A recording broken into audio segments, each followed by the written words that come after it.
Hey there. Tonight, you're about to discover something they never taught you in school. Close your eyes for a moment and imagine. It's 219 BCE, and you're standing on a hillside in ancient Iberia, what you'd call Spain today. The Mediterranean breeze carries the scent of wild thyme and rosemary, but there's something else in the air. Smoke. Not from cooking fires or pottery kilns, but from something far more desperate. You see, while your history books told you about Roman conquest and glory, they left out the most fascinating part: how entire civilizations chose to burn everything they'd built, rather than let it fall into enemy hands. Tonight, you'll walk in the sandals of Indortes, a young Iberian warrior who witnessed his people make the ultimate sacrifice. You'll smell the smoke of burning homes, feel the heat of desperate decisions, and understand why thousands chose ash over surrender. So, dim the lights, settle into your softest blanket, and let me transport you to a time when the choice between freedom and survival meant watching your own city burn. Before we begin, let me know in the comments where you're listening from and what time it is where you are. Are you in bed? On a late-night drive? Just needing to unwind? Whatever brought you here tonight, you're about to discover one of history's most profound acts of defiance, told in a way that'll gently carry you off to sleep. You wake before dawn in the hilltop settlement of Saguntum, your breath visible in the cool morning air. The year is 219 BCE, and you are Indortes, 23 summers old, son of a bronze smith. Your calloused hands grip the smooth, olive-wood spear your father crafted for you 3 harvests ago. The weight feels different today, heavier somehow, as if the wood itself knows what approaches from the south. Below your feet, the packed earth of the watchtower platform has been worn smooth by countless guards before you, each one scanning the horizon for the same thing you now seek: dust clouds that mean an army approaches. The morning routine in your fortified town follows patterns unchanged for generations. Women grind barley in stone querns, their rhythmic circular motions creating a soft rumbling that mingles with crying babies and barking dogs. Men check weapons, repair walls, tend goats. Children play war games with wooden swords, not knowing how soon their games will become reality. You've stood this watch 100 times before, but today something feels different. The birds that usually sing at dawn are silent. Even the ever-present cicadas have stopped their endless chirping. Your uncle, Asistar, climbs the ladder to join you, his leather armor creaking with each movement. He's fought the Romans before, down in the southern settlements. His left eye is milky white from a javelin that came too close. He never speaks of what he saw there, but sometimes, in his sleep, he calls out names of dead friends. Together, you scan the horizon as the sun rises, painting the distant mountains purple and gold. Neither of you speaks. Words would only confirm what you both already know. They're coming. You descend from the watchtower as the morning sun climbs higher, your sandals slapping against the wooden rungs. The central plaza of Saguntum buzzes with activity, but there's an undercurrent of tension you can almost taste. The bronzesmith's hammer rings out in steady beats. Your father, Bellastar, working as he always does when worried. You recognize the rhythm. He's making spear points, not plowshares. The acrid smell of hot metal mingles with baking bread and goat dung.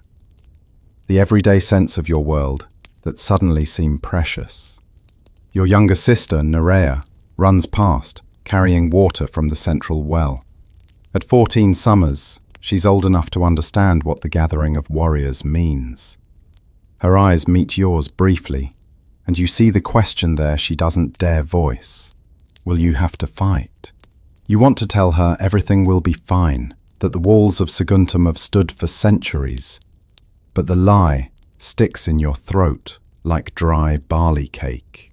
The Council of Elders has gathered near the Temple of Artemis, You Greeks would recognize her, though your people call her Archaeological.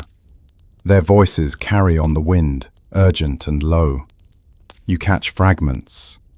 Hannibal, 8 months of siege, no help from Rome. Your stomach clenches. You've heard stories of Carthaginian sieges, of cities that resisted and paid the price. Men crucified along roads for miles, women and children sold to slavers. The lucky ones died quickly. Your hand unconsciously moves to the small bronze amulet at your neck, a gift from your mother before the fever took her last winter. She always said the goddess protects those who protect themselves. You find yourself in your father's workshop as the sun reaches its peak. The heat from the forge makes sweat run down your back, soaking through your tunic. Bellastar doesn't look up from his work, but he knows you're there. He always knows. His massive arms, scarred from years of burns and cuts, work the bellows with practiced ease. The bronze glows like captured sunlight as he shapes it into death. Around you, half-finished swords lean against the mud-brick walls, waiting for handles, waiting for hands to wield them. They say Hannibal has elephants, you venture, breaking the silence. Your father's rhythm doesn't falter. Elephants die like men, he says simply, his voice rough from years of breathing forge smoke. Pierce the eye, the throat, the soft place behind the leg. Everything that lives can die. It's not reassurance exactly, but from your father, it's the closest thing to comfort you'll receive. He pulls the spear point from the fire, examines it critically, then plunges it into the quenching bucket. The violent hiss of steam makes you think of burning things. Your cousin, Retigenes, bursts through the workshop door, his face flushed with running. The scouts have returned, he gasps between breaths. 3 days, maybe 4. 60,000 men. War machines. The elephants are real. The hammer stops mid-swing. Your father sets down his tools with deliberate care, then moves to the back of the workshop. From beneath a pile of old leather, he withdraws something wrapped in oiled cloth. Your grandfather's sword, the one he carried against the Romans 40 years ago. The bronze blade still holds its edge, its surface decorated with spirals that seem to move in the firelight. You're ready, your father says, pressing the weapon into your hands. You stand at the town's main gate as the evacuation begins. The decision came swift from the council. Those who cannot fight must leave now, before Hannibal's army surrounds Saguntum completely. You watch your sister Nerea among the departing crowd, her few possessions wrapped in a wool blanket. She tries to look brave, but her chin trembles. The elderly, the pregnant women, the smallest children, they file past like a river of sorrow. Some weep openly, others walk in stunned silence, leaving behind homes their families have occupied for 10 generations. Your aunt presses dried figs into Nerea's hand, whispering prayers to Atasina for protection. The irony isn't lost on you. They flee to the countryside where bandits and wolves pose their own threats, but at least there they have a chance. Here, surrounded by Carthaginian steel, chances dwindle like water in summer. You embrace your sister one last time, smelling the lavender oil she uses in her hair, memorizing the feeling, because you both know, though neither speaks it, this might be farewell forever. Old Mastius, the keeper of histories, refuses to leave. These bones are too old for running, he declares, leaning heavily on his walking stick. Besides, someone must remember. Someone must witness. You understand. In your culture, to be forgotten is the true death. If Saguntum falls, if you all perish, at least one voice might survive to tell the tale. The cartwheels creak as the refugees disappear down the mountain path, taking with them the laughter of children, the future of your people. What remains are 800 warriors, a handful of determined elders, and enough rage to burn the world. You grip your grandfather's sword tighter. Let them come. You see them first as the sun sets on the third day, a dark line on the horizon that grows and spreads like spilled wine across the earth. The Carthaginian army arrives with the deliberate pace of death itself. From your position on the wall, you count their fires that night. Hundreds, then thousands. Each flame represents 8 to 10 men. The mathematics of your doom sprawl across the valley below. The elephants trumpet in the darkness, a sound that makes your bones vibrate and horses scream in terror. You've never heard anything like it. Primordial, like the earth itself groaning. Beside you, other defenders grip their weapons with white knuckles. Some pray, some drink wine to steady their nerves. Your uncle Acestor spits over the wall in contempt. "Let them come," he mutters. "These walls have stood since our grandfathers' grandfathers. Stone doesn't fear elephants." But you notice he touches his protective amulet as he speaks. Everyone needs something to believe in when the darkness gathers. The enemy makes no attempt to hide their numbers. They want you to see, to count, to despair. Through the night you hear them working, the rhythmic thud of axes on wood as they fell trees for siege engines, the ring of hammers on metal as they prepare their weapons. They're in no hurry. Hannibal knows what you know. No relief force marches to save Saguntum. Rome, your supposed ally, debates in their senate while you prepare to die. The bitter joke among the men is that Romans excel at making promises and funeral speeches. Your mouth tastes of ash already, though nothing burns yet. You rotate shifts through the night, but nobody truly sleeps. How can you, when death makes camp at your doorstep? Dawn brings Hannibal's herald to your gates. You recognize the ritual, one last chance for surrender before blood sanctifies the siege. The herald, a Libyan with ritual scars on his cheeks, speaks your language well enough. His terms are simple. Open the gates, accept Carthaginian rule, pay tribute, provide hostages. In exchange, Saguntum continues to exist. The alternative needs no explanation. The thousands of soldiers arranged in perfect formation behind him make the consequences clear. Their shields catch the morning sun like scales of some enormous serpent. Your chief elder, Alorco, stands on the wall to give answer. His voice carries across the valley, steady despite his 70 years. Saguntum was free before Carthage existed. Saguntum will remain free or cease to exist. We choose our pyre over your chains. The herald nods, as if he expected this answer. Perhaps he's delivered this same message to a dozen other cities. He turns his horse without another word. The time for words has ended. As he rides away, you notice the siege engines being wheeled forward, battering rams protected by wooden shells, catapults that will rain stones upon your heads, siege towers that will bring death to your walls. Your father has joined you on the wall, still wearing his leather apron from the forge. Together you watch the enemy preparations. "Remember," he says quietly, "we don't need to win. We need to make victory cost more than Hannibal can afford. Every day we hold, every soldier we kill, weakens him for the march to Rome. It's cold comfort, but comfort nonetheless. You're not dying for nothing. You're buying time with blood, the oldest currency in warfare. The first stone from their catapult crashes into the wall below you. The siege of Saguntum has begun. The stones rain down like the fists of angry gods. You've been under bombardment for 3 days now, and the constant percussion has become your heartbeat.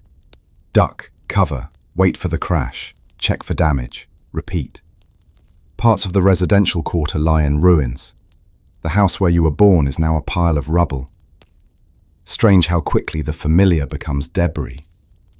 You help pull survivors from collapsed buildings, their faces grey with dust and shock. A child clings to her dead mother, refusing to let go until exhaustion takes her. Your shifts on the wall grow more dangerous. Carthaginian archers test your defences, their arrows whistling past when you peer through the battlements. You learn to recognise the sound. The particular whistle that means death seeks you personally. Young Terenos, who joked just yesterday about catching arrows with his teeth, now lies in the temple with a shaft through his throat. He takes 3 days to die, gurgling prayers to gods who seem to have abandoned Saguntum. The priests burn sacred herbs, but the smoke can't mask the smell of gangrene creeping through the wounded. Water becomes precious. The enemy has diverted the stream that fed your wells. What remains must be rationed. A cup at dawn, a cup at dusk. Your throat stays perpetually dry. Your lips crack and bleed. Some men drink their own urine. Pride becomes a luxury you can't afford when survival is measured in swallows. But still you hold. Still you fight. When the ram reaches the gates, you pour boiling olive oil on the attackers. Their screams echo off the mountains. You try not to think about how you've become someone who can cause such agony without flinching. War makes monsters of everyone. 2 months have passed. You no longer recognize yourself in the polished bronze mirrors. Your cheeks have hollowed. Your eyes sink deep in their sockets, like caves where hope once lived. The last of the grain was distributed a week ago, a handful per person, that tasted of dust and despair. Now you boil leather strips with herbs to make a bitter soup. The horses were eaten long ago. Then the dogs. Then the cats. Yesterday, you saw old Mastius gnawing on a piece of shield leather, his ancient teeth working at it like a dog with a bone. The children no longer cry. That's the worst part. They lie still, with swollen bellies, and watch everything with eyes too large for their faces. Your sister, Nerea, haunts your dreams. Did she reach safety? Is she eating warm bread somewhere while you slowly starve? The thought brings both comfort and agony. At least one of you might survive to remember the family name. The defenders now number fewer than 300. Disease took as many as Carthaginian steel. Dysentery swept through the quarter where the refugees from the outer settlements had sheltered, turning strong warriors into whimpering shadows who soil themselves as they die. Yet still Hannibal hasn't taken the walls. His own losses mount. Your people sell their lives dearly. Every morning you see the Carthaginian funeral pyres burning. Your uncle Acesta keeps count, making notches on a wooden post. 2,000, he croaks through cracked lips. We've sent 2,000 of them to their foreign gods. It's a bitter victory, but victory nonetheless. You're a bone lodged in Hannibal's throat, choking his ambitions. The great general himself was wounded last week. An Iberian slinger's stone caught him on the thigh. You saw him carried from the field. Even elephants bleed. The council meets in what remains of the temple. Half the roof has collapsed from catapult stones, and rain drips through onto the sacred altar. The surviving elders look like walking corpses, their ceremonial robes hanging off skeletal frames. Chief Alorco can barely stand, but his voice still carries authority. We have a choice to make, he says, each word careful and deliberate. Submit and watch our children sold into slavery, or he doesn't finish. Everyone knows the alternative. It's been whispered in dark corners for weeks now. Your father speaks up from where he leans against a broken column. The Numantians did it. When Rome came for them, they burned everything, rather than surrender. The Numantians. Every Iberian child knows their story, how they chose flame over chains, how they made their defeat into a kind of victory. But knowing the story and living it are different things. To burn your own city, to destroy everything your ancestors built, it's not just death, it's erasure. Yet looking around at the faces in the temple, you see the decision has already been made in their hearts. The women and children who remain, says Acesta, they should have the choice. Those who wish to take their chances with slavery can leave at dawn. The rest. Again, the sentence hangs unfinished. Everyone understands. You think of the little girl you pulled from the rubble weeks ago. She still smiles sometimes, playing with pebbles like they're toys. Could you condemn her to flames? Could you condemn her to slavery? Both choices taste of ash. The vote is taken by dropping stones into urns, black for defiance, white for surrender. The sound of stones hitting ceramic echoes in the ruined temple. When counted, only 3 white stones rattle in the urn. Saguntum has chosen its pyre. You spend the night preparing. Not for battle, that time has passed. You prepare for the end. Your father works his forge one last time, but not to make weapons. He crafts small things, a bronze dove for a child, a bracelet for a widow. Tiny acts of beauty before beauty ceased to exist. You help him, pumping the bellows, watching the metal take shape. Neither of you speaks about tomorrow. Words would make it too real. The workshop fills with smoke from the forge, and you breathe it deep, memorizing the smell of your father's life's work. Throughout the city, others make their own preparations. Some pray, some drink the last of the wine. A couple marries in the ruins of the temple. If they must die, they choose to die as one. You see people burning personal items, letters, clothing, anything they don't want the enemy to possess. The smoke rises into the night sky, like offerings to indifferent gods. Your uncle Acesta sharpens every blade he can find, laying them out in neat rows. When they break through, he says, we'll give them one last surprise. Let them find us dangerous even in death. A strange peace settles over Saguntum. The catapults have stopped. Hannibal's engineers prepare for the final assault tomorrow. In the quiet, you hear things you'd forgotten. Wind through broken walls. The last cricket of autumn. Someone singing a lullaby to a child. You find Mastius still making his record, scratching symbols onto pottery shards with charcoal. Someone will find these, he insists. Someone will know we existed, that we chose our fate. You help him bury the shards beneath the temple floor. If nothing else survives, perhaps these fragments of memory will endure. Dawn comes pale and terrible. The Carthaginian war horns sound, and their entire army moves forward like a tide of iron. You stand on what remains of the wall, watching their approach. The siege towers creak forward, taller than your ramparts now. Battering rams resume their endless thunder against the gates, but this time you don't rush to defend. This time you have different plans. Throughout the city, people stack furniture, break apart wooden beams, pile anything that will burn into the central plaza. The old and weak help, dragging what they can. Even children contribute, their small arms carrying kindling. Your father brings jars from the workshop, olive oil, pine resin, anything flammable he's saved. Others contribute what they have hidden. Wine, lamp oil, the sacred oils from the temple. The pyre grows higher with each passing hour. You catch glimpses of personal treasures in the pile. A wedding dress, a child's wooden horse, a bronze mirror that once reflected beauty instead of starvation.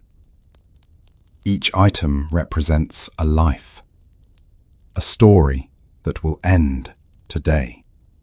The strange thing is, nobody weeps anymore.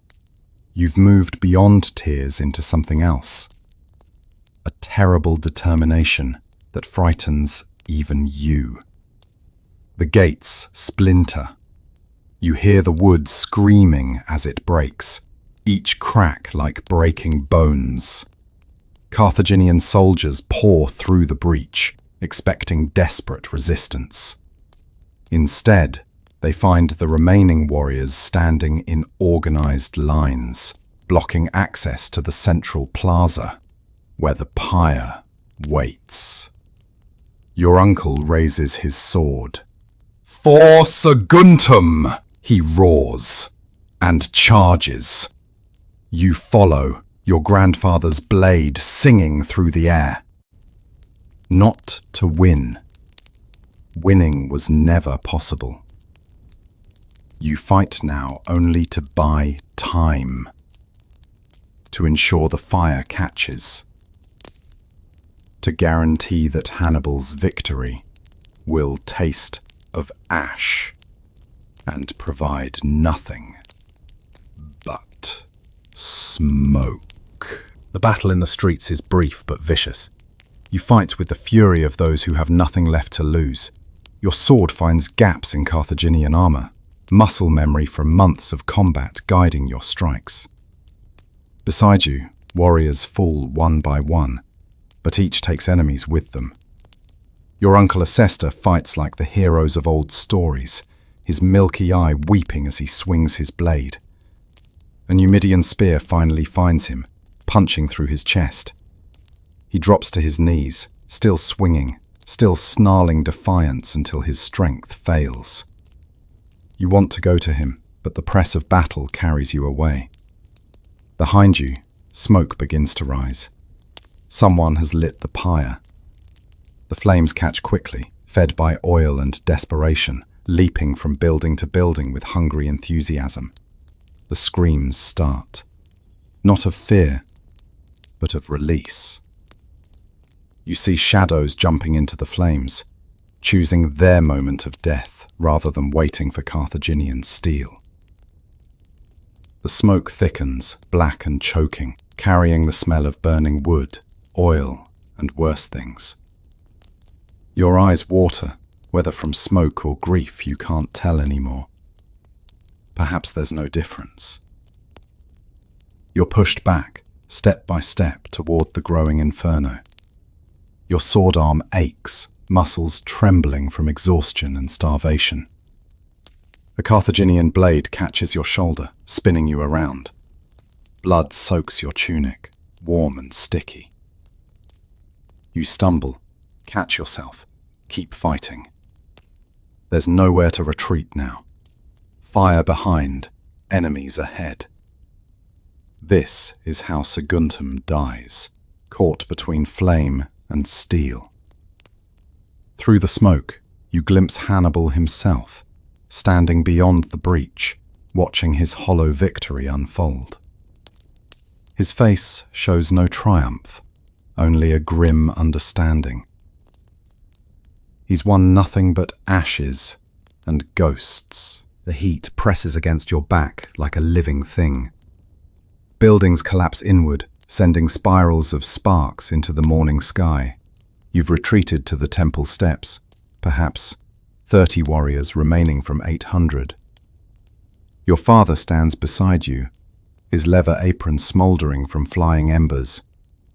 His hammer serves as a weapon now, cracking helmets with the same precision he once shaped bronze. The Carthaginians hesitate at the temple entrance, sacred ground, even for conquerors. But more than that, they see the fire spreading, consuming their prize. Some break ranks to loot what they can before flames claim everything. Through the smoke, you see unimaginable things. The wife of Elder Alorco walks calmly into the fire, her head held high, carrying her grandchild. They disappear into the flames without a sound. Old Mastius sits cross-legged near his buried records, letting the fire take him, while he continues scratching symbols onto one last shard. A group of women link arms and jump from the temple roof, rather than be taken. Each death is a choice, a final act of defiance that transforms defeat into something else. Not victory, but not surrender either. Your father grabs your arm. "The workshop," he gasps through the smoke. "We end where we began," you understand. Together, you fight your way through side alleys, the Carthaginians more interested now in escaping the spreading fire than pursuing survivors. The workshop still stands, though flame licks at neighboring buildings. Inside, the forge glows as it has your entire life. Your father bars the door, then begins breaking oil jars, spreading the contents across the floor. "Help me," he says simply. You obey, understanding that this is how your story ends, not as victims, but as architects of your own destruction. Inside the workshop, time slows to heartbeats. Your father works methodically, as if preparing for any other day's labor. He arranges his tools in their proper places, straightens the weapons on the walls, sweeps metal shavings into neat piles. You understand. He's saying goodbye to the life he built, honoring it one last time. Outside, the roar of flames grows louder, punctuated by screams and collapsing buildings. Smoke seeps through the door cracks, carrying the taste of ending. Your shoulder throbs where the blade caught you, blood still seeping through your fingers when you press against it. "I should have sent you with Nerea," your father says suddenly, his back to you as he tends the forge. A father should protect his children. You want to tell him you chose this, that leaving would have been the greater death, but words feel small against what approaches. Instead, you pick up a hammer, feeling its familiar weight. "You taught me to shape metal," you say. "You taught me to shape my own fate." He turns then, and you see tears cutting channels through the soot on his face. In all your years, you've never seen your father weep. The door shudders as something strikes it. Carthaginians trying to break through, or perhaps just the pressure from the inferno outside. Either way, time has run out. Your father opens his arms, and you embrace, smelling forge smoke and sweat, and father scent you've known since birth. "Tell your mother I kept my promise," he whispers. "Tell her I protected what mattered." You nod against his shoulder, though you both know you'll deliver no messages. The oil ignites with a whoosh, racing across the floor. The heat rises instantly, decisively. This is the death you've chosen. Not passive victims, but active participants in Saguntum's final transformation. The flames rise around you like liquid gold. Strange how beautiful destruction can be when you choose it yourself. The workshop transforms into a furnace, every surface dancing with fire. Bronze weapons on the walls begin to glow, then melt, droplets of metal falling like tears. Your father releases you, steps back, and stands straight despite everything. Starvation, exhaustion, approaching death. In the firelight, he looks like the hero from bedtime stories. The mighty smith who forged thunderbolts for gods.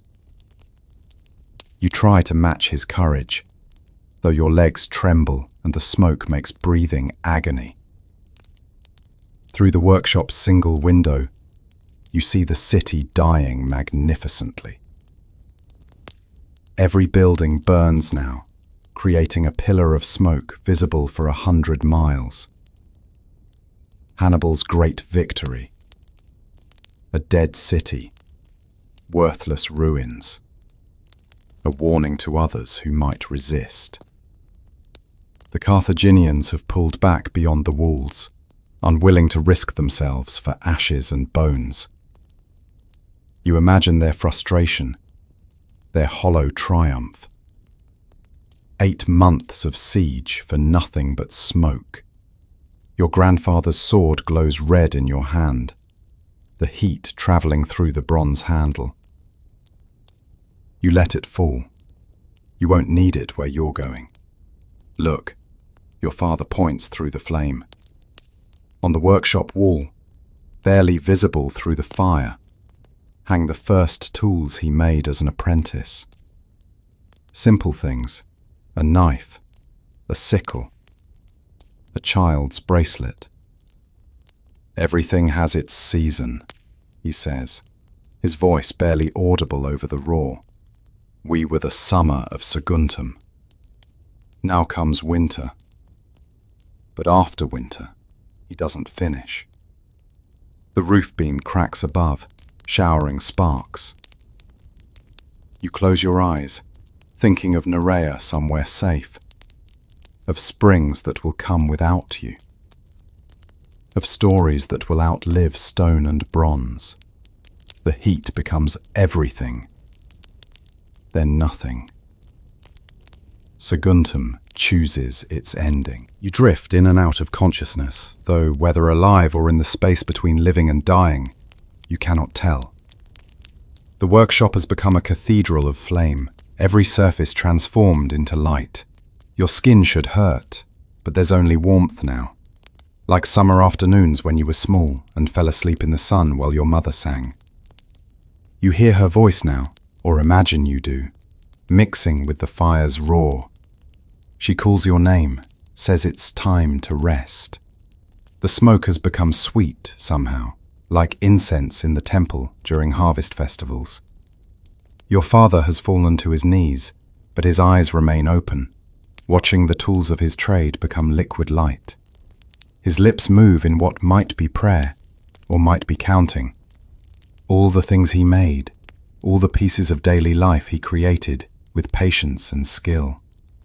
1,000 plowshares to turn earth, 100 bronze mirrors to reflect joy.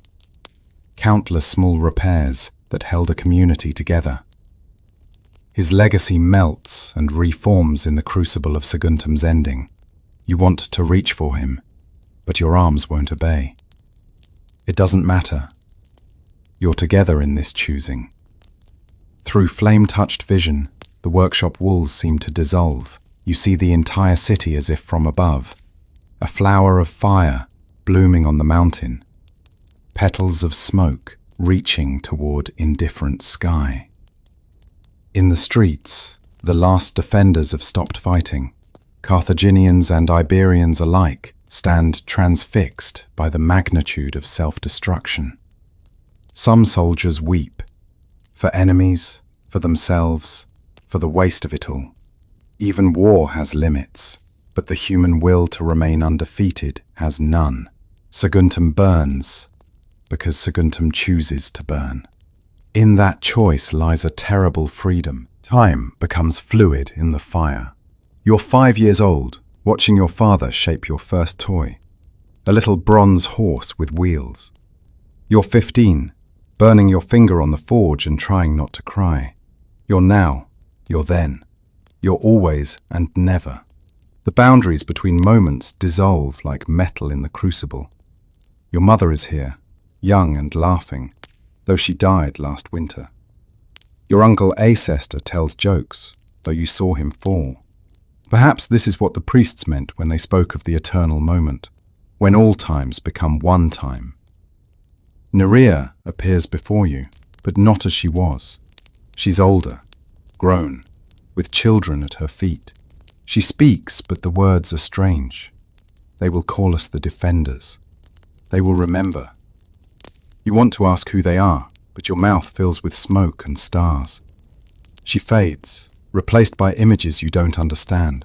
Eagles on standards, men in red cloaks. A language that sounds like yours but isn't. Stone buildings rising where Saguntum burns. Your story becoming their story. Your choice echoing across centuries you'll never see. The forge explodes. Perhaps the fire reached something volatile, or perhaps the bronze itself has decided to join the ending. Light floods everything, brighter than the sun, brighter than lightning. For one perfect moment you see it all. Every link in the chain from your ancestors to you, Every choice that led to this choice. You understand that you're not ending but transforming, not dying, but becoming part of something larger. Saguntum will fall. Saguntum will rise. Saguntum will be remembered. The light takes you, and you let it, no longer afraid. You've chosen your fate. That's all anyone can do. Outside the dying city, Hannibal watches from his command position. You see through eyes not your own now. Perhaps you've become smoke, perhaps spirit, perhaps nothing more than story. The great general's face shows no satisfaction. 8 months for ashes, thousands of his men dead for ruins. His officers want to celebrate, but he silences them with a gesture. He understands what you've done. In destroying yourselves, you've wounded him more than any battle could. Every city between here and Rome will hear of Saguntum's choice. Fear will mix with admiration. Resistance will stiffen. A messenger arrives, dust-covered from hard riding. Rome has finally decided. They declare war on Carthage. Too late for Saguntum, but perhaps that was always the point. You were the sacrifice that woke the sleeping giant. Your ashes are the seeds of Hannibal's future destruction, though he doesn't know it yet. He'll march to Italy, win battles that will echo through history, come within a breath of destroying Rome. But he'll fail, partly because of what happened here. Saguntum taught Rome what kind of war this would be. Total, merciless, requiring equal sacrifice. The fire burns through the night and into the next day. When it finally exhausts itself, nothing remains but blackened stones and the bones of the defiant. Carthaginian soldiers pick through the ruins, finding only melted bronze and cracked pottery. The treasury is slag, the granaries are ash. Even the bodies are mostly consumed. Hannibal orders his army to march on. There's nothing here worth taking, but he leaves a garrison, not to hold the ruins, but to prevent anyone from returning. He knows what sacred ground looks like. He knows martyrs are dangerous even as ash. Years pass. You watch or dream you watch as seasons cycle over Saguntum's bones. Rain washes ash into soil. Wind scatters the last carbon memories. Seeds, carried by birds who don't care about human tragedy, take root in the fertile destruction. Green shoots push through skull sockets. Vines embrace broken walls. Nature begins the slow work of forgetting, or perhaps remembering differently. The lizards who sun themselves on tumbled stones don't know they bask on sacrifice. The rabbits who nest in the ruins don't know they birth their young in Defiance's grave. Sometimes, travelers pass, making signs against evil, hurrying past the haunted place. They tell stories in taverns. The city that chose death over slavery. The people who became fire rather than submit. Each telling changes details. In some versions, you held out for a year. In others, the flames reached the clouds. Heroes emerge who never existed. Real heroes are forgotten. But the heart remains true. Saguntum chose. That choice echoes in every Iberian settlement Hannibal approaches. Some surrender quickly, remembering. Others resist harder, inspired. Your death becomes a weapon Rome never planned, but uses anyway. Nerea survives. You know this somehow. Feel it in the wind that whispers through absent walls. She married a farmer in the northern valleys, had 4 children, lived to see grey hair and grandchildren. She tells them stories of the uncle who died with the city, though she softens the edges, makes it adventure rather than horror. One of her sons bears your name. He becomes a smith like his grandfather's brother, working bronze with inherited skill. The techniques survive, even when the teachers don't. In this way, Saguntum continues, not as a place, but as memory carried in blood and tradition. The Romans come eventually, as you knew they would. 5 years after the ashes cool, they stand where Hannibal stood, but with different eyes. They see not failure, but foundation. The new general, Scipio, younger than you were when you died, orders the ruins cleared with respect. Every bone found receives proper rites. They build altars to your memory, not their gods. They understand the debt. Saguntum's sacrifice woke Rome to the Carthaginian threat. Without your 8 months of resistance, Hannibal might have reached Italy with strength undiminished, might have ended Rome before it truly began. They rebuild on your ashes, but carefully, incorporating the old foundations where possible.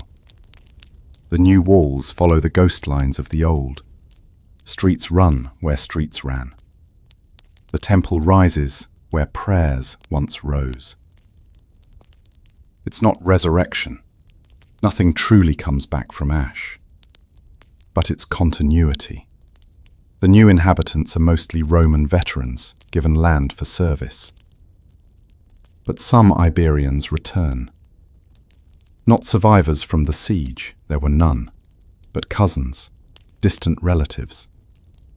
Those who fled before Hannibal arrived. They bring half-remembered stories, fragments of the before time. In the new temple, they place a bronze plaque. Upon it, carved in Latin and Iberian both, are words that would have puzzled you. Here stood those who chose death over dishonor. Here fell the free. Here burns eternal, the flame of Saguntum's choice. Tourists will come centuries later, take sketches, write poems about your sacrifice.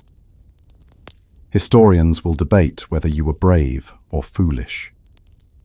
Children will learn your story as a lesson, though what lesson depends on who teaches. But for now, in this new old place, people simply live. Farming, trading, raising children, while beneath their feet, mixed with the foundation stones, your ashes whisper, "We chose. We chose. We chose." In the Roman Senate, they debate your meaning. Some call Saguntum's destruction a failure of Roman protection, a stain on their honor that demands vengeance. Others see it as necessary sacrifice, the bloody price of awakening. The arguments grow heated. Men who never held swords argue about the meaning of your wounds.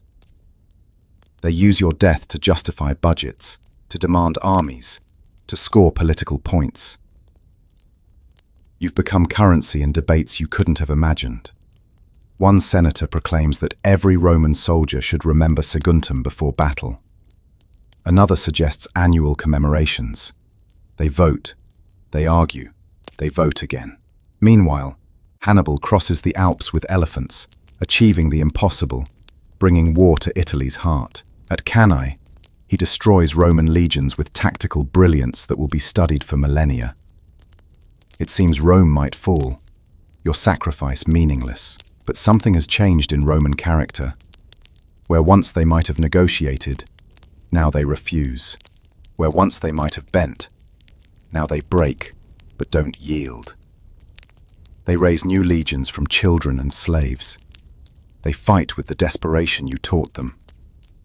When Roman mothers send their sons to war, they whisper, "Remember Saguntum."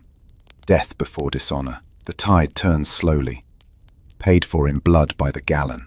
Scipio, the one who honored your ashes, takes the war to Africa. Hannibal, recalled from Italy to defend Carthage itself, meets his match at Zama. As he watches his army crumble, perhaps he thinks of Saguntum, of how his greatest tactical victory became his strategic defeat. You can lose by winning if the cost is too high.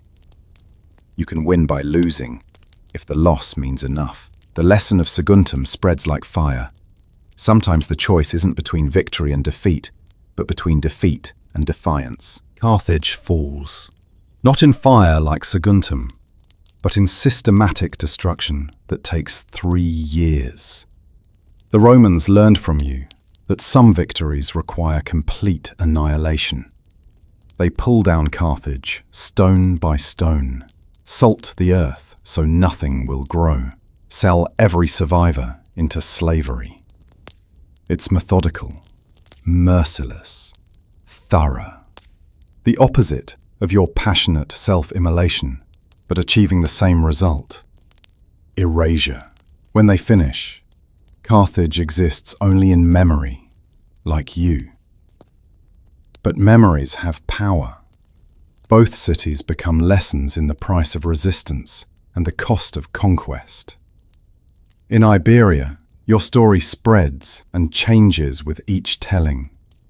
The Lusitanians, fighting their own war against Rome, invoke Saguntum before battle.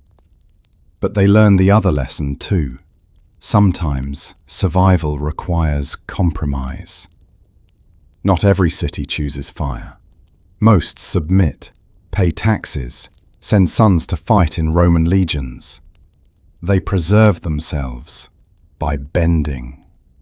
You would not judge them. Choice only matters when you truly have options. You had walls, weapons, and will. Many have only hunger and hope. They choose life. And life is never wrong to choose, just different from the choice you made. Your nephew, Neria's son, who bears your name, visits the rebuilt Saguntum. He's 40 now, a master smith with his own workshop in the northern towns. He stands where your father's forge once stood, now a Roman bakery. The owner, a cheerful Italian, offers him bread. They don't share a language beyond gestures and smiles. Your nephew touches the walls, feeling for memory in stone, finding only stone. But that night, in his dreams, he hears hammer on bronze, smells forge smoke, feels the heat of creation and destruction both. He wakes understanding something wordless about continuity and change. He returns home and teaches his son the old techniques, just as his mother taught him the old stories. Centuries flow like water over stone. Saguntum becomes Saguntum Romanorum, a prosperous Roman town that barely remembers its fiery birth. Latin replaces Iberian in the markets. Children play Roman games in streets where warriors once chose death. The harbour fills with merchant ships from across the Mediterranean. Wine, oil and garum flow through in clay amphorae stamped with Roman seals. The town grows fat on trade, comfortable in peace. Sometimes, during construction, workers find melted bronze in the foundations, puddles of metal that cooled in shapes suggesting swords or mirrors or memories. They sell these curiosities to collectors who display them without understanding. But stories persist in unexpected places. Wet nurses sing lullabies about the burning city. Potters paint flames on ceremonial vessels. During the festival of Vulcan, some families light extra fires for the ancestors, though they can't say which ancestors or why. The priest of the new temple keeps an eternal flame, supposedly for Vesta, but older residents know better. It burns for you, for your father, for all who chose the pyre. Even conquest can't kill all memories. They just burrow deeper, surface in dreams and traditions, wait for their season to bloom again. A historian named Livy arrives from Rome, collecting stories for his great work. He interviews the oldest inhabitants, those whose grandparents might have known survivors from the surrounding countryside. He writes your story in clean Latin prose, transforming messy death into noble narrative. In his version, you're heroes of Roman virtue, despite predating Roman presence. He makes your choice comprehensible to citizens who've never known such desperation. His books will survive when Saguntum falls again, ensuring your story outlasts even stone. Words, it seems, burn slower than cities. The Visigoths come as Rome itself burns, though slowly, over centuries rather than hours. They sweep through Iberia like wind through empty halls, and Saguntum falls again, this time without choosing. The residents flee or submit. They've become too Roman, too comfortable to choose fire. The new conquerors care nothing for your ancient sacrifice. They stable horses in the temple, use tombstones for building material, let the eternal flame die for lack of understanding. Your story becomes whisper, then echo, then silence. For a time, it seems you might truly die. Not in body, that happened long ago, but in memory, which is the only immortality humans achieve. But in Constantinople, a Byzantine scholar copies Livy's histories onto new parchment. In Damascus, an Arab historian notes the curious case of the city that burned itself. In monastery scriptoriums, monks who've never seen Spain carefully trace the letters of your name. You're preserved not out of honor, but habit, the scholarly reflex to save everything written, even stories they don't understand. Each copy introduces errors. Numbers change, names shift, motivations are reimagined. But the core remains. A city chose death over surrender. The fact outlives its context. Your descendants scatter across the changing map. Some sail to Africa, becoming Vandals. Others march north, becoming Franks. A few remain, becoming Visigoths themselves through marriage and time. They carry your blood, but not your memory.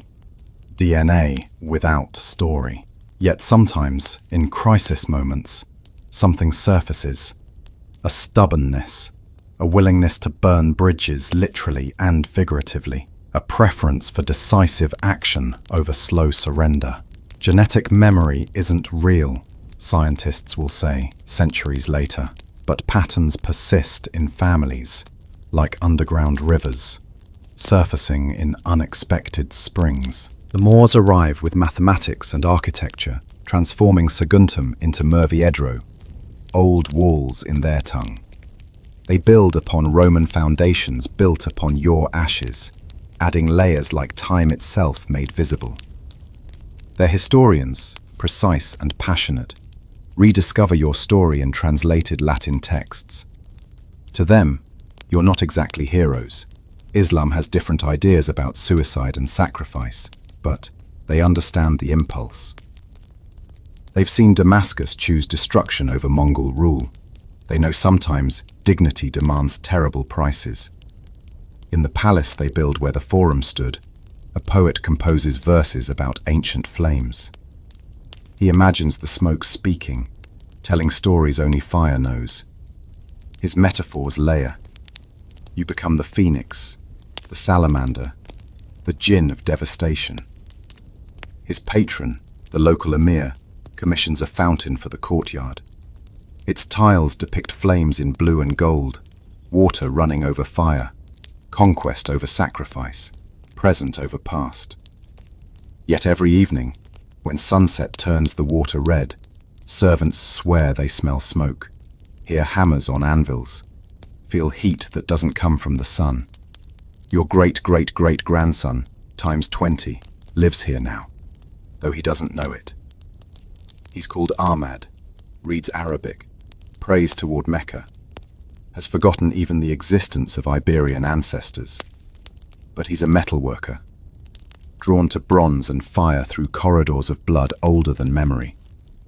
When he repairs ancient fixtures in the palace, his hands know things his mind doesn't. How this alloy behaves, what temperature makes it sing, where to strike for the clearest ring. Skills pass through generations like eye color, surfacing without explanation. He teaches his daughter, breaking tradition.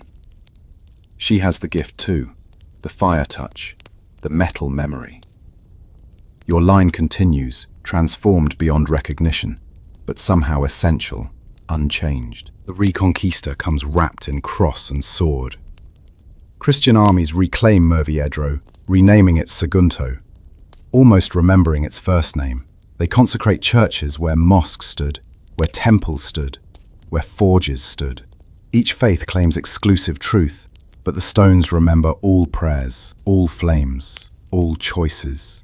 During the siege, because there's always a siege, humans being what they are, the Muslim defenders consider burning the city rather than surrendering. The Christian chronicles record their debate, not knowing they're watching history rhyme with itself. But these defenders choose differently. They negotiate, evacuate, survive in exile. Not every generation chooses the pyre.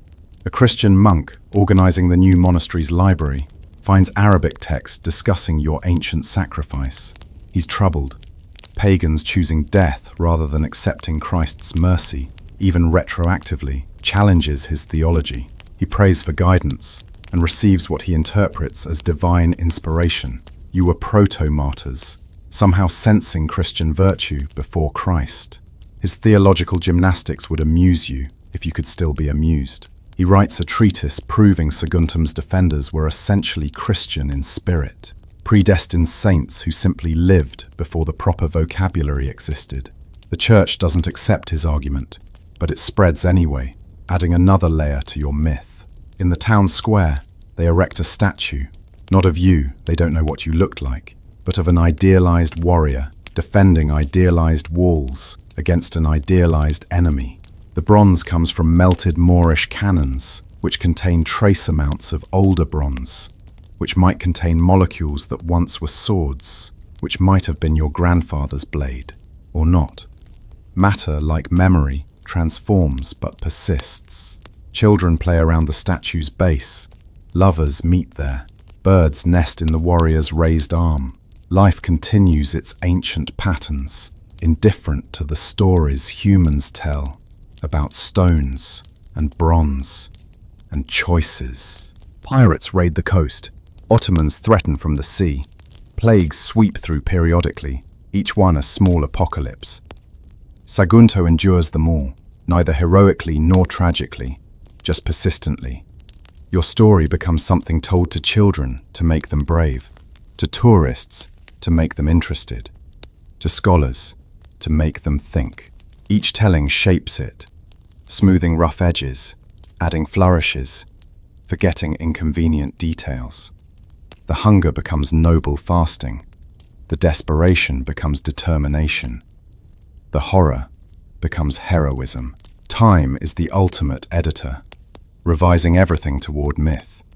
A theatre company performs The Tragedy of Saguntum in the reconstructed Roman amphitheatre. The actor playing you, they've given you a name now, Indortes, though that wasn't it, delivers speeches you never made about freedom you couldn't have conceptualized. The actress playing your sister, they've made her your lover for dramatic effect, dies beautifully in choreographed flames that are only silk and light. The audience weeps at the ending they've known from the beginning.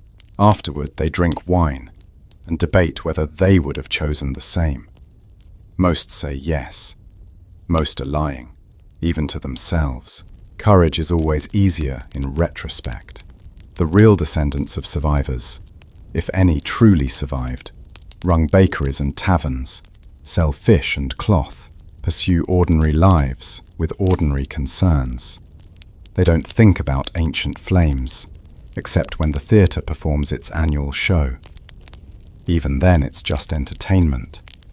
Historical colour for festival weeks. Yet sometimes, very rarely, when crisis comes, a child trapped in a burning building, a choice between conscience and comfort, something stirs. Not memory exactly, but possibility. The capacity for decisive action, for choosing the harder path, for transformation through destruction. Most don't act on it, but some do.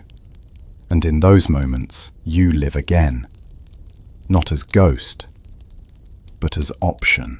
Napoleon's armies march through Spain, and Saguntum burns again. Not by choice this time, but by military necessity, they claim. The French artillery pounds ancient walls that have been rebuilt so many times, no one remembers which stones are original. The residents flee or hide, having learned over centuries that heroic last stands are better in stories than life. But one old woman remains, too stubborn or tired to run. When French soldiers find her in the ruins of her home, she's feeding pages of an ancient manuscript to her cooking fire. "If you're going to burn everything anyway," she says in broken French, "I choose what burns first." The manuscript, the soldiers don't know, contained genealogies tracing families back to before the Roman time. Your name was there, somewhere in the faded ink, connected by thin lines to living people who don't know you existed. The old woman doesn't know either. She can't read the Latin. But she knows these papers matter to someone, sometime. Her small act of defiance, choosing destruction's terms, echoes your greater choice without her knowing. The French officer, educated and romantic, is struck by her gesture. He writes about it in his journal, comparing it to ancient Saguntum, not realizing he's watching the same story, scaled down to one old woman and her cooking fire. After Napoleon falls, after borders reshape again, Saguntum rebuilds again. It's tradition now, this cycle of destruction and construction. The town has died more times than most places live once. Each resurrection is different. New architecture, new language influences, new populations. But something persists. Call it spirit, call it stubbornness, call it the ghost of choice. The place refuses to stay dead, just as you refused to live enslaved. Perhaps that's the real lesson. Not that death is better than dishonor, but that some things survive, even death. The railroad comes, and with it, industrialization's promise that the past is past. Steel tracks run where Roman roads ran, where Iberian paths ran, where perhaps you walked. The station stands near where the temple stood. They find bones during construction, ancient and jumbled, impossible to date precisely. The workers rebury them with casual respect, marking the spot with a simple cross, not knowing if they're Christian, Muslim, pagan, or older still. Bones are bones. The dead don't complain about mistaken rights. Tourists arrive on the trains, clutching guidebooks that mention your story in a paragraph between restaurant recommendations and hotel listings. They climb the rebuilt walls, take photographs with new cameras, buy postcards that say, "Greetings from historic Saguntum." A few visit the museum, where fragments of melted bronze sit in cases, labelled, possibly from the ancient destruction. Most assume it's from some medieval siege. The museum guide, a young woman named Carmen who traces her ancestry to this place through grandmother's stories, tells your tale to anyone who listens. She embellishes, adding details from imagination, making you more real by making you less accurate. In the industrial quarter, a steel foundry opens. The owner, seeking to connect with local heritage, names it New Saguntum Metal Works.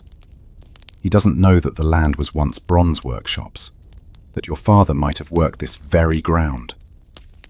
But patterns persist. Metal calls to metal across centuries. The foundry workers, handling molten steel, develop the same careful movements, the same respect for fire's power, the same understanding that creation and destruction are separated by temperature and timing. They don't think about ancient smiths, but their bodies learn the same lessons. Fire transforms everything. Fire chooses nothing. Fire simply is. The Spanish Civil War brings choices back to Saguntum. Fascists or Republicans, surrender or resistance, flee or fight. the eternal questions in new uniforms. The town changes hands 3 times, each transition marked by executions against ancient walls that have seen so much blood they should be rust-colored. A Republican commander, making his last stand in the castle, proposes burning everything rather than letting it fall to Franco's forces. His men refuse. They're modern, rational, they say. Such gestures belong to history. He yields, surrenders, is shot anyway. The gesture, it seems, mattered less than he thought. During an air raid, incendiary bombs fall on the old quarter. Fire spreads through medieval buildings built on Roman foundations, built on your ashes. An old man, instead of fleeing, sits in his doorway watching the flames approach. His granddaughter tries to pull him away, but he shakes his head. "My family has been here forever," he says. "If it burns, I burn with it." She convinces him eventually. Life is precious, even old life. But for a moment, the ancient choice flickered in his eyes.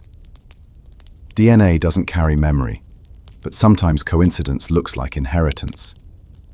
After the war, after Franco's victory, they rebuild again. It's almost routine now. The architects find layers during reconstruction.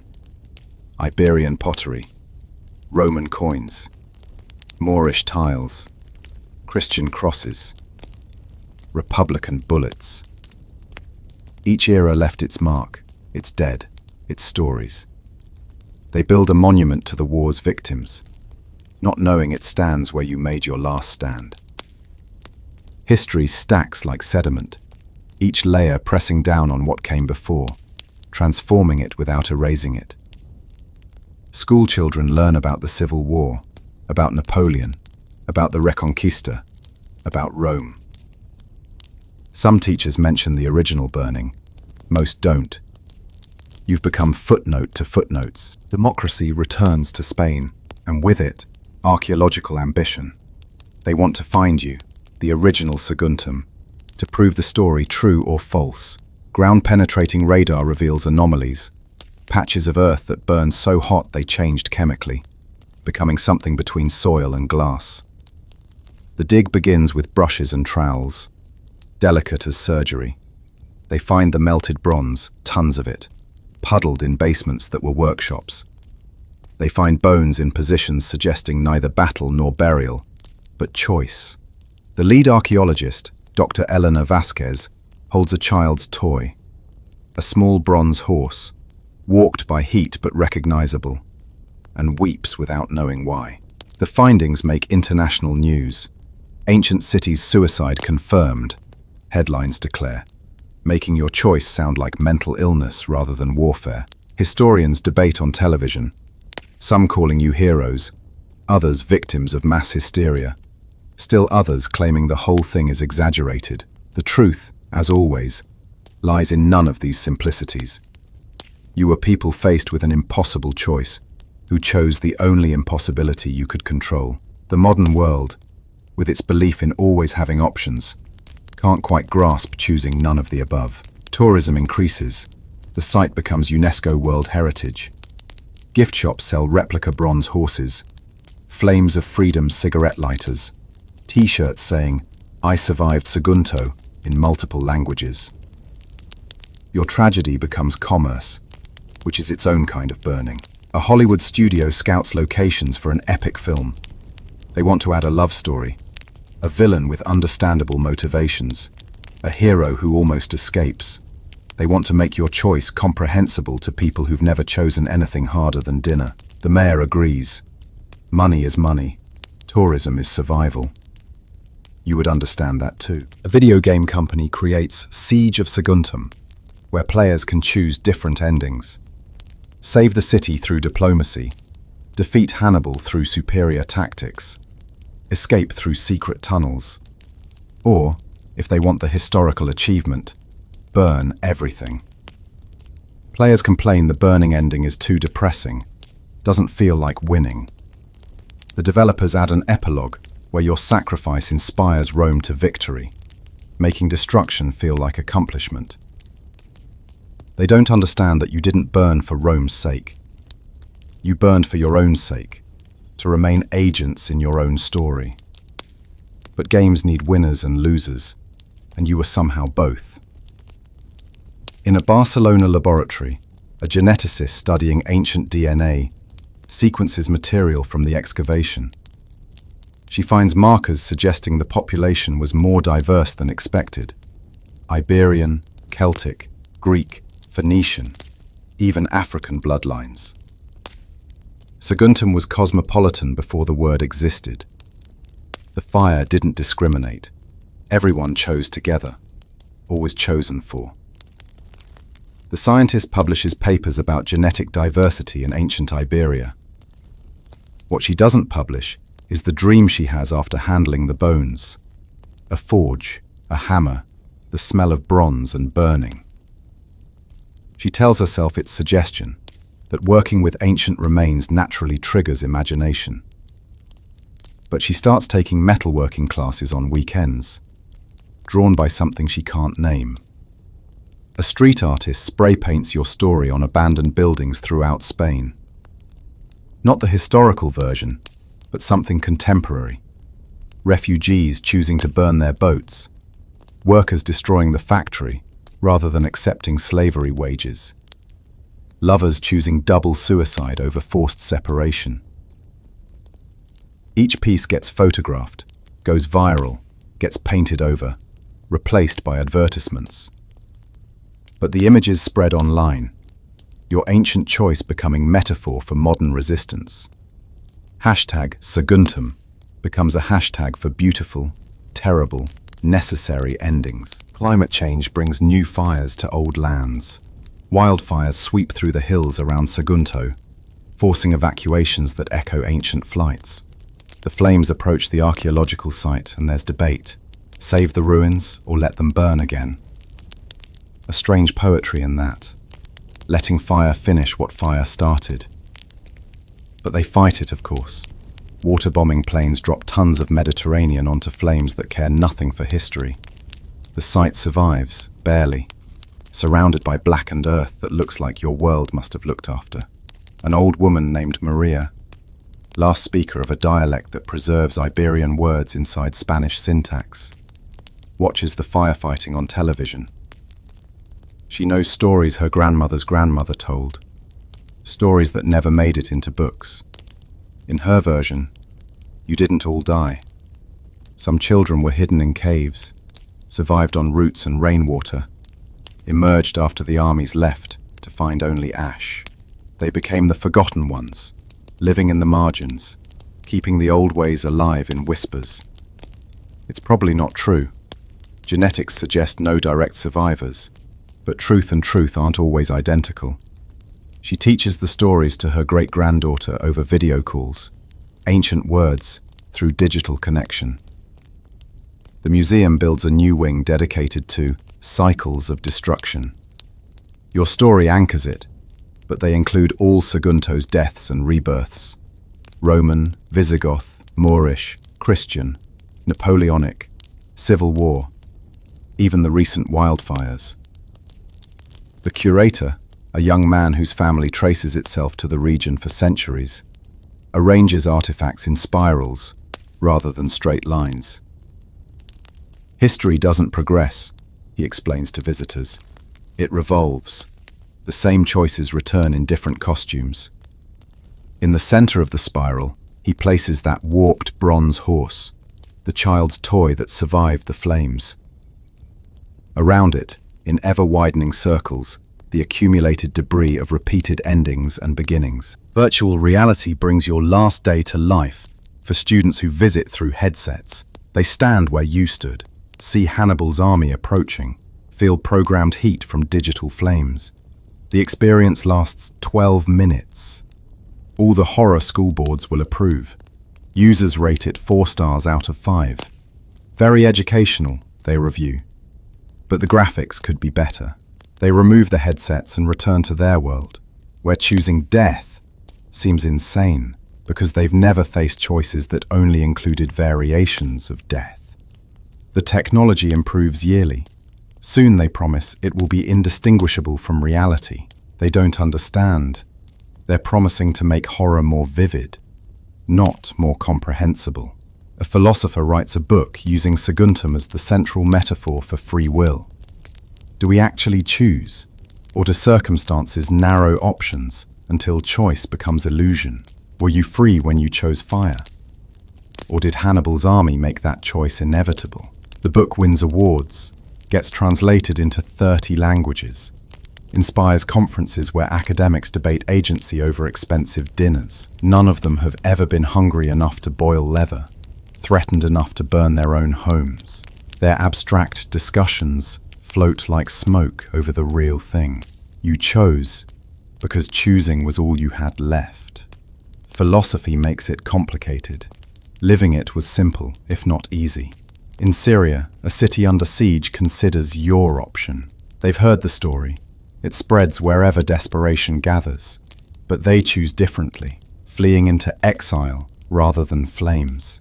They become refugees, scattered like seeds, carrying their city in memory, rather than destroying it in defiance. Different times demand different choices. You're not a model to follow, but a reminder that choosing exists, even when all choices are terrible. That's your gift to the besieged. The knowledge that agency persists until the very end, that you remain human as long as you can choose. An artist creates an installation. 800 candles in a dark room, each representing one of your defenders. Visitors can blow them out, one by one, or let them burn down naturally. Most people blow out a few, then stop, uncomfortable with the symbolism. Some let them all burn, watching wax pool and wick char. One visitor, an old soldier with PTSD from a war nobody remembers clearly, sits all night as they burn down. He understands something the artist doesn't: the difference between choosing to extinguish and choosing to let extinguish. When morning comes, he's surrounded by smoke and silence. He leaves without signing the guest book, carrying something resolved. The city council debates whether to rebuild the ancient wall completely, make it look like it did before Hannibal came. Historical accuracy versus tourist appeal, versus cost, versus meaning. They compromise, as councils do, rebuilding one section authentically while leaving others ruined. The contrast is meant to be educational, but becomes aesthetic. Instagram users prefer the ruins, say they're more authentic than the reconstruction.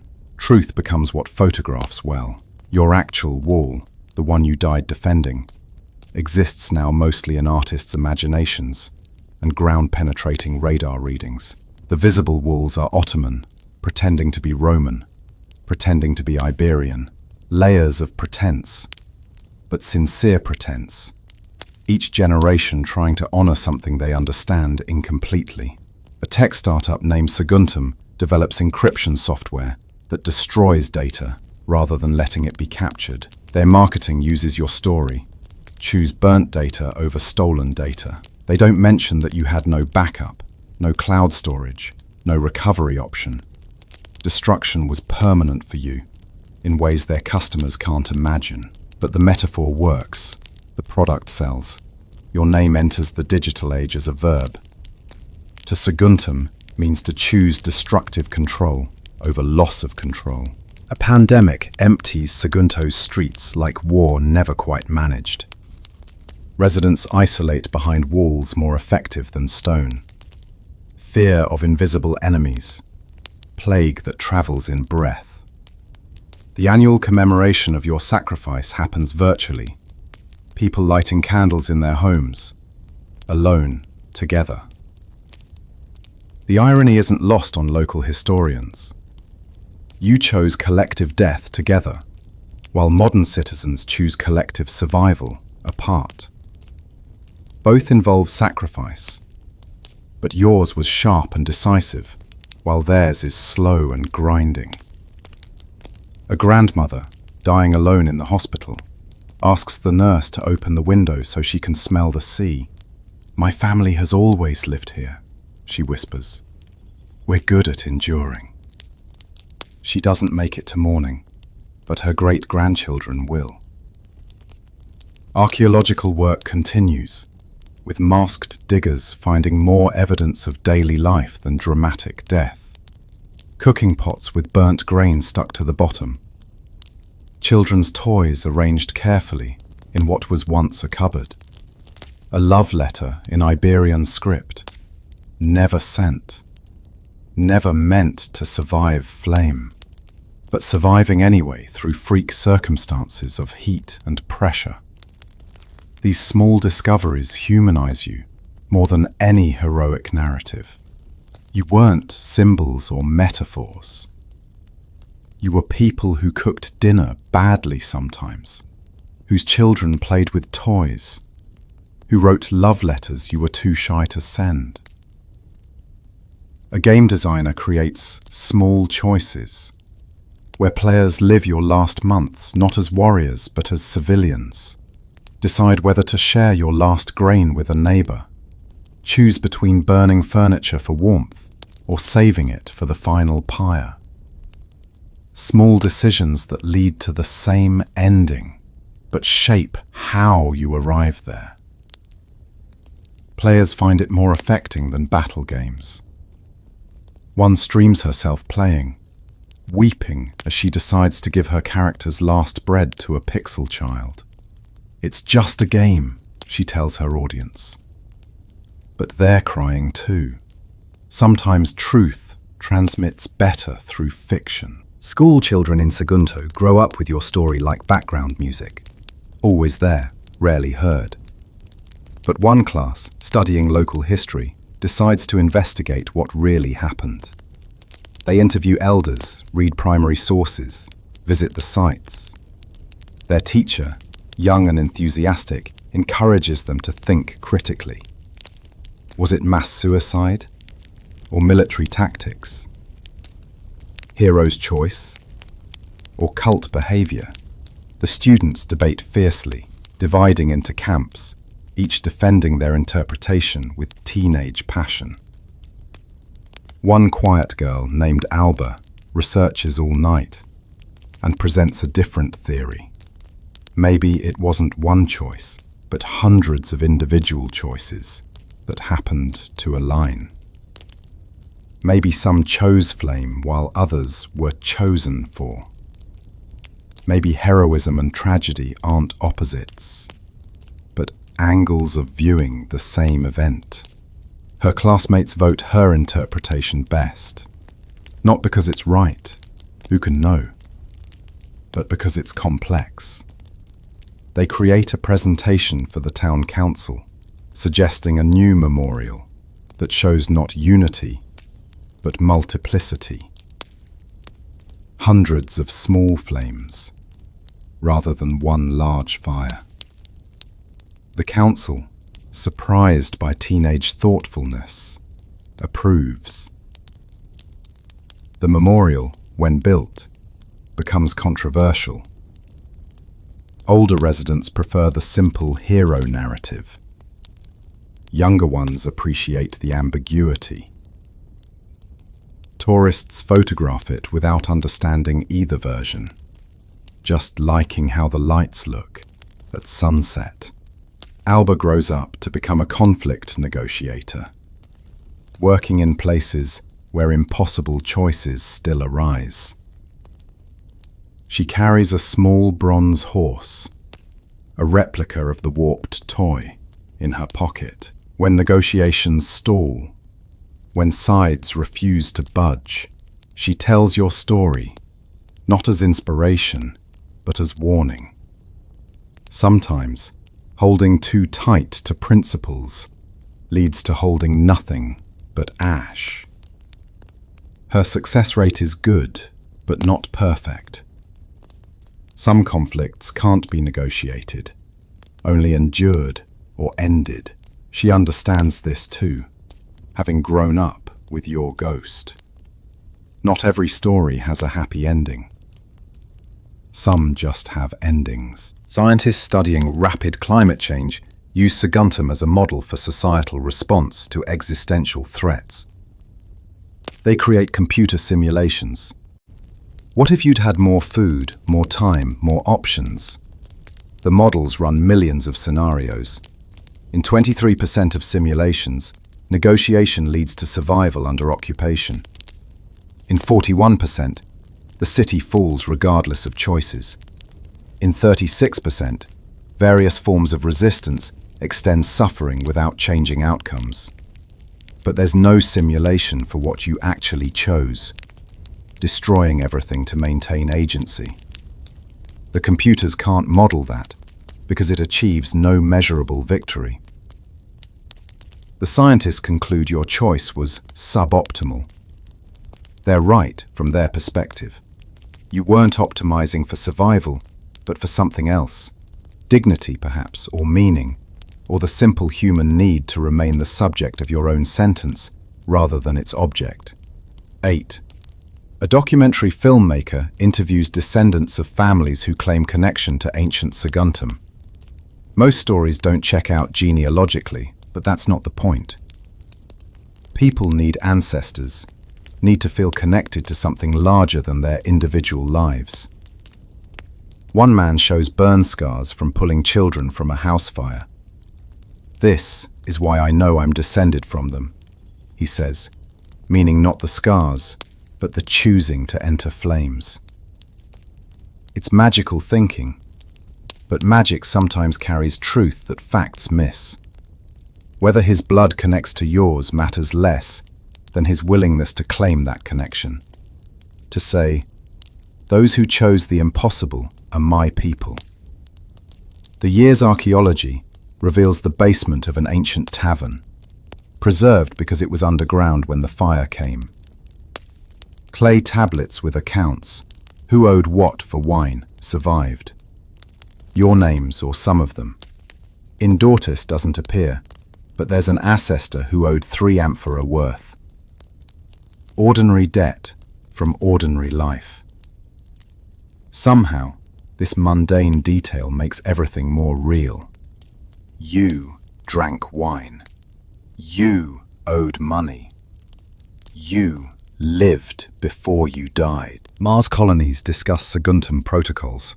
What to do if Earth stops sending supplies, if the colony becomes unsustainable, if choosing how to die becomes the only choice left.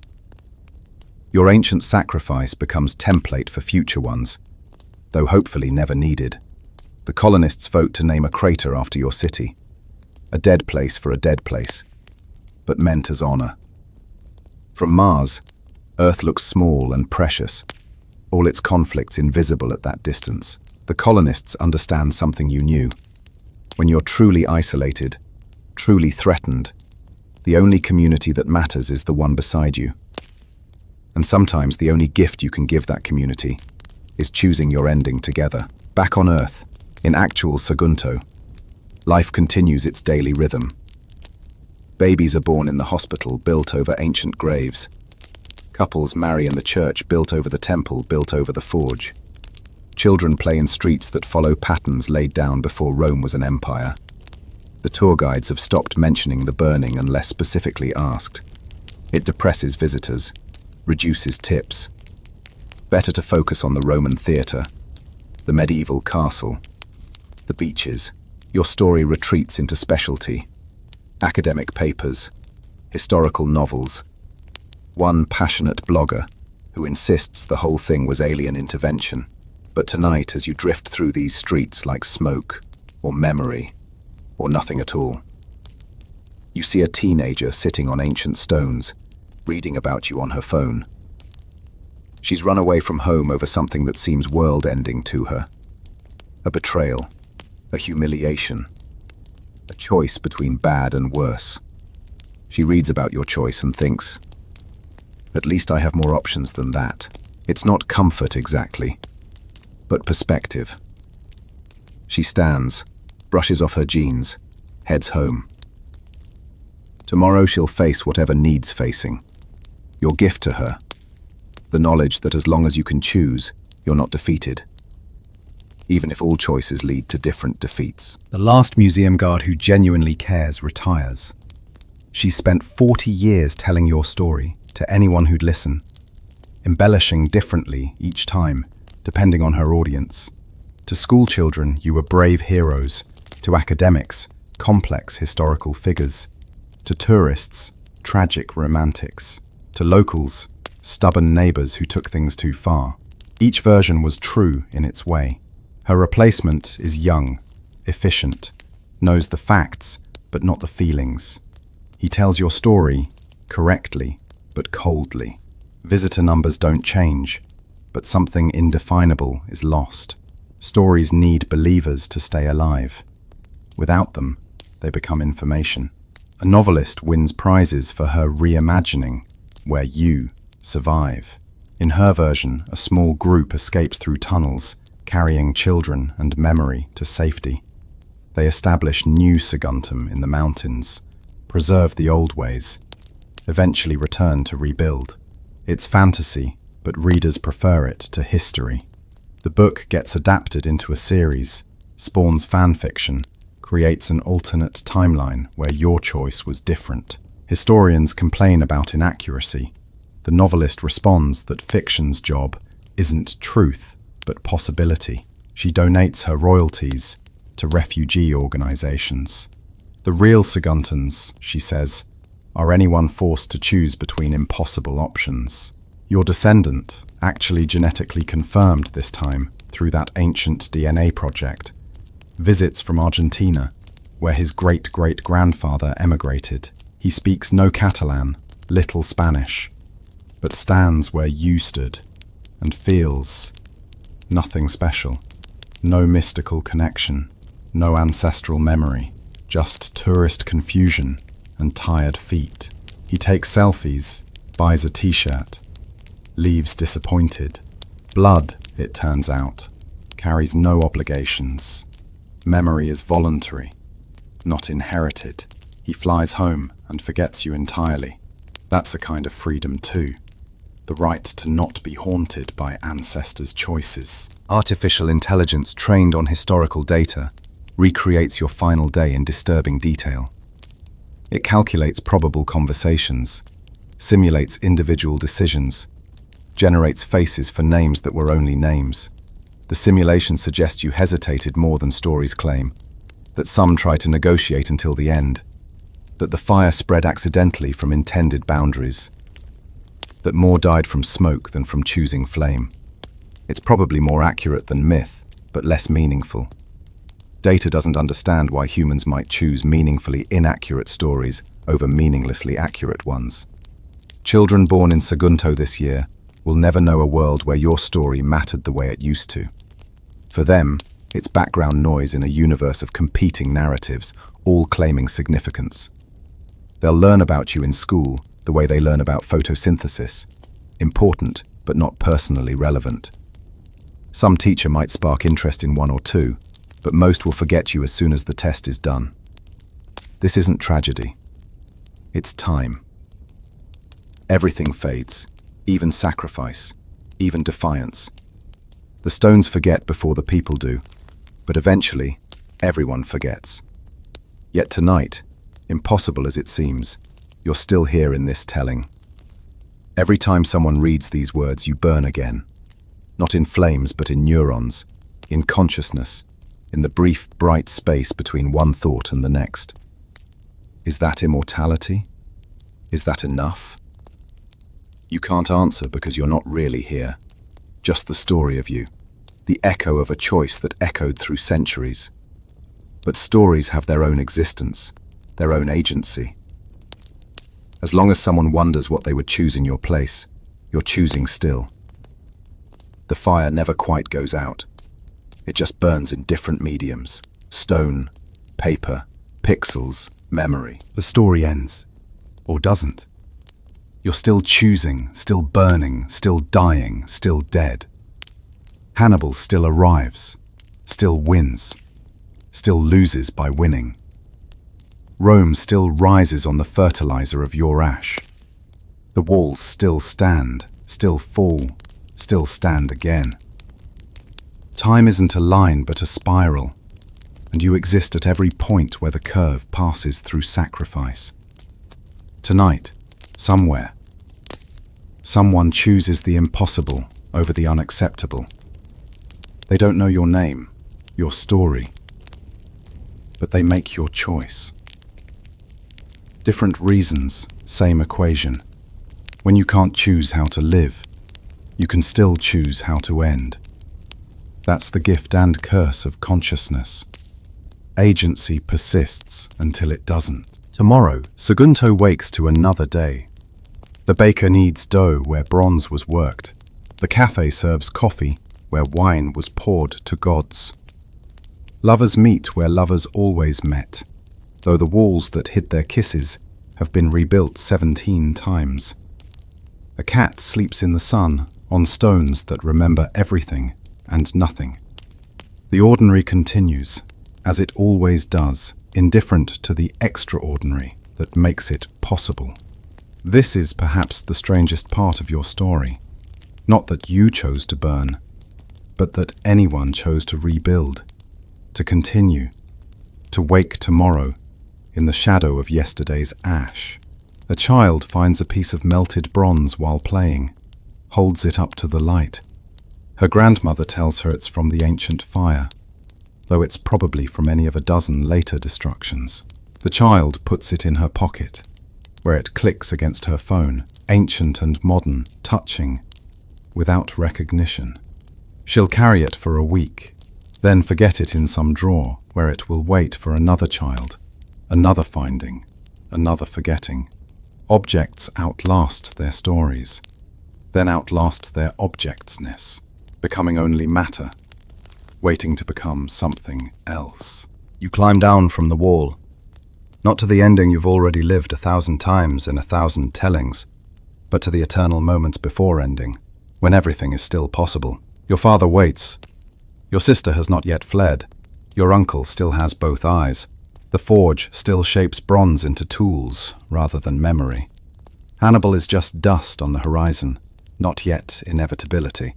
In this moment, forever in this moment, you could choose differently. That you don't, that you won't, that you haven't, makes the choosing holy, or meaningless, or both. The tour ends where it began, with you on the walls, watching dust clouds approach. But now you know how it ends. Or do you? Each telling changes something. Each listener hears differently.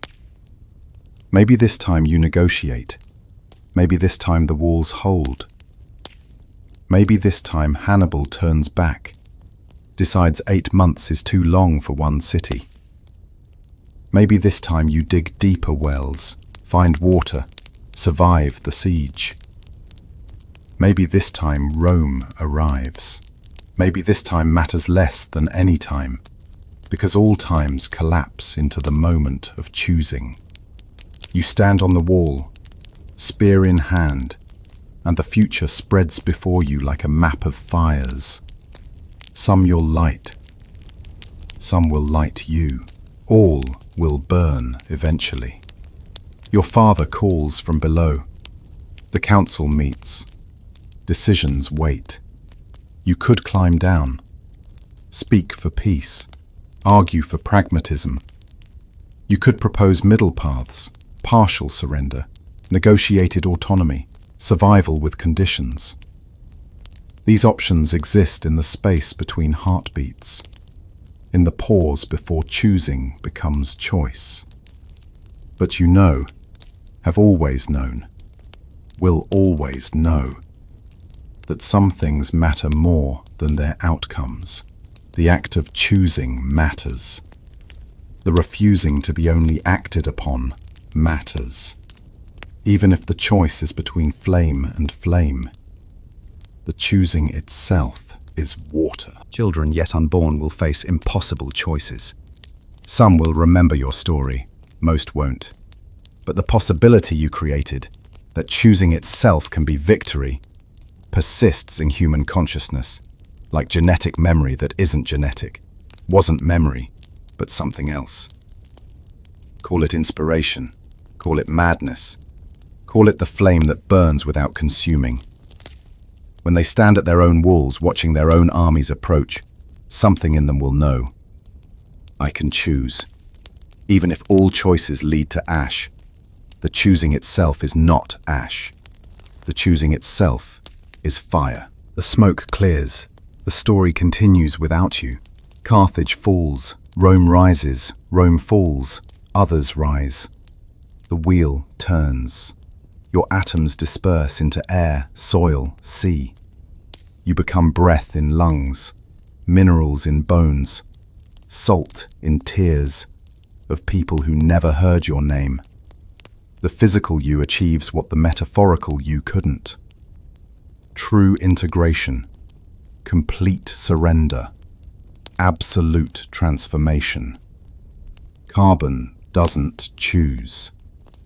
Carbon simply is. In this way, you finally escape the burden of choosing. You become the paper these words print on, the screen they display on, the neurons they fire in. You are everywhere and nowhere. Everyone and no one. A philosopher once said that we die twice. Once when we stop breathing, and again when our name is spoken for the last time. But you died a third way. You became myth, which means you can never truly die, because you never truly lived. The historical you, the actual person who actually chose, disappears into the story of you. No one will speak your real name, because no one knows it. Indortes was invention, necessary fiction to make the story tellable. But the story itself becomes immortal through its very anonymity. You could be anyone who chose the unchoosable. You are everyone who ever did. This is how you live forever. Not in stone or bronze or even story, but in the eternal moment of choosing that every conscious being faces. When the universe ends, if consciousness persists to witness it, someone will face your choice, accept the unacceptable, or choose the impossible. They won't know your name, your story, but they'll make your decision or its opposite, and in that moment, you'll burn again. The last fire, the first fire, the eternal fire of agency refusing to be extinguished even by extinguishment itself. You chose. That's all. That's everything. That's enough. You never existed. You always existed. You exist now, in the reading, in the space between writer and reader, where all stories live. The historical records are fragments, interpretations of translations of copies of rumors. Saguntum burned, that much is true. People died, that much is certain.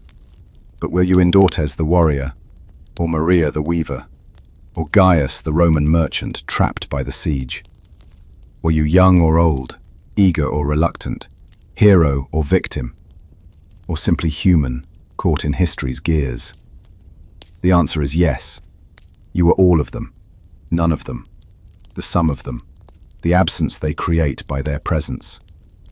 The last fire dies, the last story ends, the last reader closes the book, turns off the screen, goes to sleep, thinking about choices they hope never to face, but in their dreams you burn on. In their dreams they stand on walls, watching armies approach. They hold their children and wonder what mercy looks like when all options are merciless. They wait grateful for their small, survivable problems. Your gift to them, perspective. Your curse on them, the knowledge that such choices exist, that humans have faced them, will face them, are facing them now somewhere, while they drink coffee and check messages.